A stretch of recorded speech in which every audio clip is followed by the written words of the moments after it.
안녕하십니까. 세상을 읽어주는 남자 이상훈입니다. 오늘은 애플이 금기를 깼다. 이 각과 을이 바뀐 상황이라는 주제로 말씀드리겠습니다. 최근 WCCF 텍 등 각종 외신에 삼성이 아이폰 17과 18의 최대 D램 공급업체라는 소식을 보도했습니다. 이걸 보고 사실 매우 이례적이라는 생각이 들었는데요. 애플은 고단수 업체, 갑질 업체입니다. 쉽게 자신의 부품업체에 주도권을 내주지 않기로 악명이 높은데요. 그런데 이번에 이런 금기가 깨진 것입니다. 애플이 D램 공급의 균형 원칙, 아, 수주 원칙을 깨고 지난 9월 출시한 아이폰 17에서 삼성의 LPDDR을 압도적으로 공급받은 데 이어서 내년 가을에 나올 아이폰 18에서도 삼성의 LPDDR을 60에서 70% 공급받기로 했기 때문입니다. 그간 애플은 삼성에 대한 의존도, 공급 의존도를 낮추기 위해서 공급망 다변화 전략을 철저히 지켜왔습니다. 보통은 삼성 하이닉스 마이크론 세 메모리 업체에게 물량을 30%가량 333으로 비슷하게 받아왔습니다. 그런 관점에서 보면 상당히 다른 행보, 이례적인 행보인 것이죠. 애플이 자존심을 굽히고 삼성에 매달리는 이유는 결국 그 AI 때문입니다. 애플 인텔리전스 때문인데요.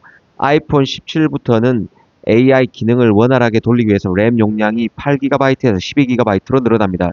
용량뿐만 아니라 전력 효율과 속도도 훨씬 까다로워졌습니다. 현재 이 까다로운 애플 전용 스펙을 대량으로 균일한 품질로 뽑아낼 수 있는 곳이 사실상 삼성 유일한 곳이죠. 삼성뿐이 없는 상황입니다.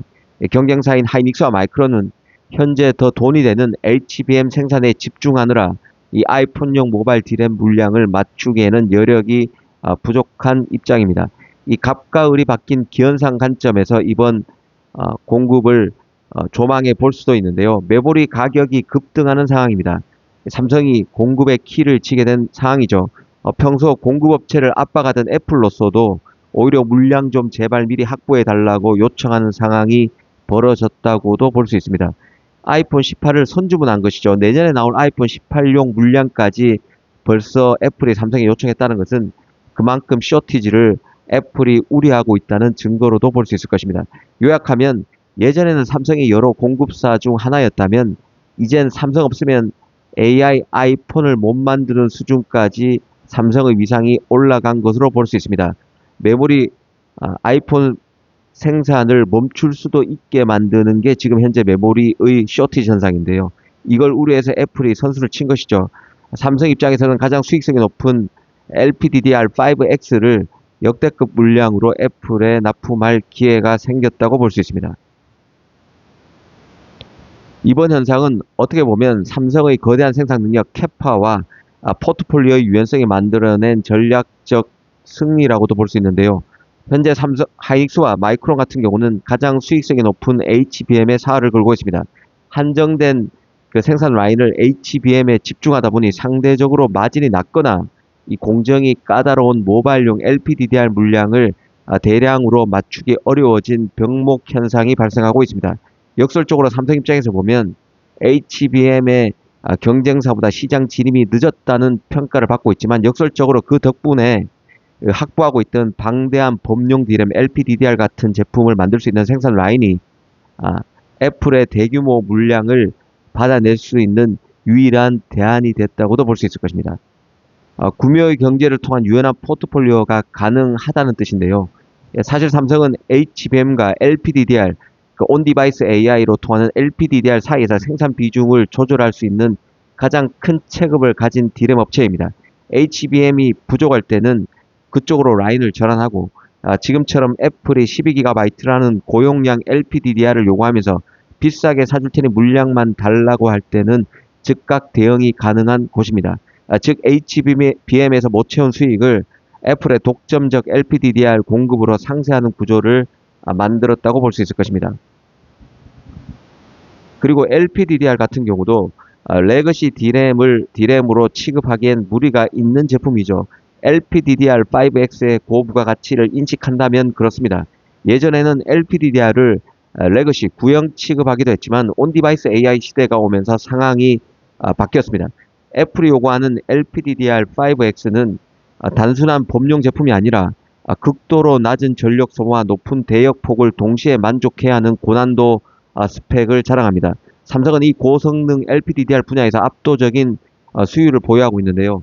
경쟁사가 HBM 생산 수율을 잡느라 고군분투할 때 삼성은 이미 안정된 LPDDR 공정으로 애플의 까다로운 기준을 맞추면 실익을 챙기는 전략으로도 볼 수 있을 것입니다.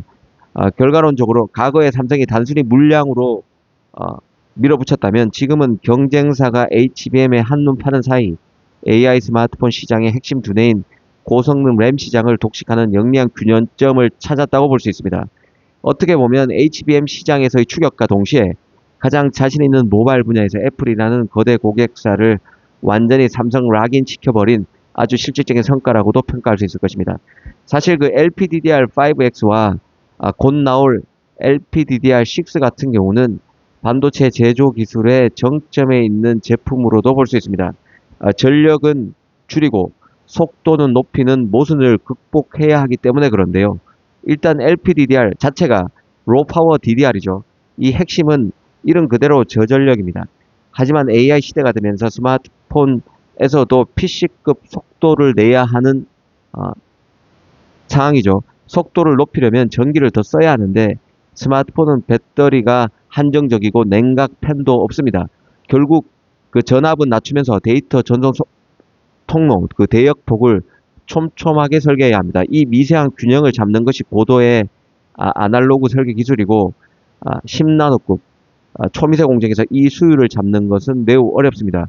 아이폰 내부를 보시면 아시겠지만 아이폰뿐만 아니라 모든 스마트폰이 마찬가지죠. 부품이 들어갈 공간이 거의 없습니다. 한마디로 두께의 전쟁인데요. 삼성은 최근 업계 최초로 체박형 LPDDR5X 패키지 양산에 성공했습니다.